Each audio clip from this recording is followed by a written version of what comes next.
Bonjour à tous, mon nom est Maria. Eh bien, mes amis, suite à cette tuerie qui a eu lieu à Hebdo Charlie, à Paris, va rester dans les annales comme étant un événement majeur et marquant pour la suite des choses que nous voyons prendre place. Nous avons vu dans cette tuerie, pour ceux qui ont suivi la situation de près, qu'il y a eu une partie qui était vraie et une partie montée de toutes pièces. Les morts, oui, il y en a eu et c'est très désolant pour les familles. Je leur souhaite mes condoléances les plus sincères parce que ce qu'ils vivent présentement, personne ne veut vivre ces choses-là. Comme tous ces milliers de personnes qui sont tuées de par le monde. Mais il faut que vous compreniez que ce qui est arrivé, il faut que vous compreniez que ce qui est arrivé chez Hebdo Charlie va servir à changer les fondations de ce monde en transition vers lequel nos élites préparent depuis si longtemps, c'est-à-dire la mainmise sur le contrôle total de tous les droits et libertés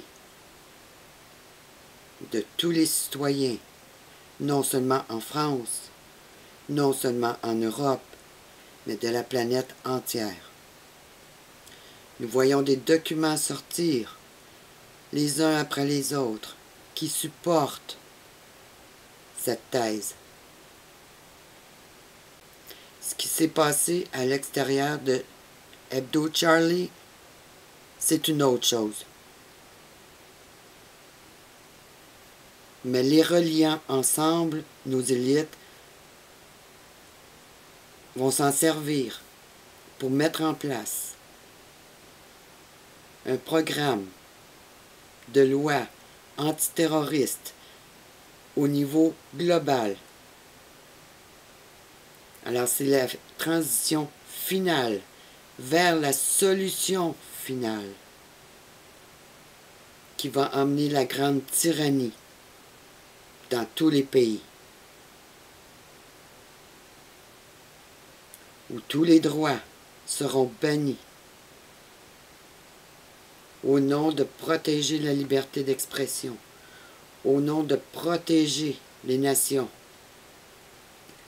contre tous ces attentats, ces faux attentats qui sont prémédités par ceux-là même qui se présentent comme nos sauveurs aujourd'hui. Alors, je pourrais m'étendre longtemps sur le sujet. Je vous mettrai des articles dans la boîte de description qui nous parlent de 3 grandes réunions qui vont avoir lieu au mois de février.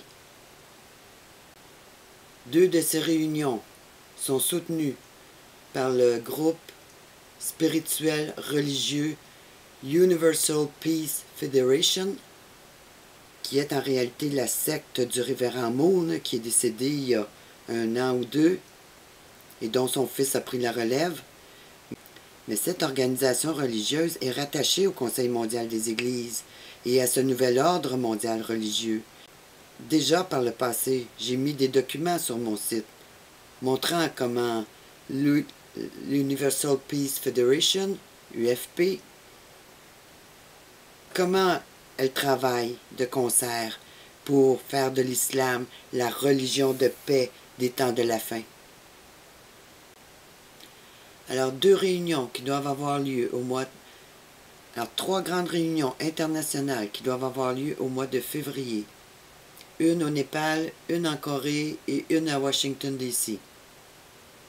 Et qui ont toutes rapport à cette transition de l'extrémiste à la démocratie comment combattre l'extrémiste, comment transformer nos sociétés, nos nations et le monde. Mais ça, de l'extrémiste à la démocratie, eh bien, c'est pour mettre en place l'islam comme religion de paix mondiale qui sera obligatoire dans tous les pays.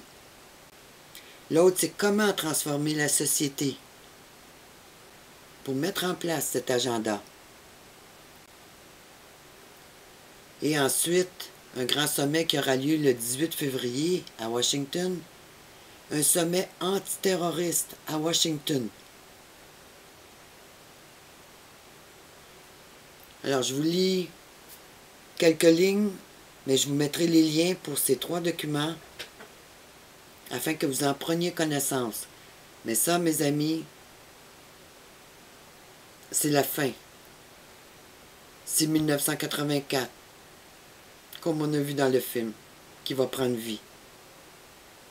Puis les extrémistes, ce ne seront pas les musulmans. Bien qu'on dise à travers ce document que c'est pour combattre les pays n'ont plus de souveraineté. Maintenant, c'est l'ONU, le Vatican, qui a sa mainmise et qui étend la tentacule de Satan sur la terre entière.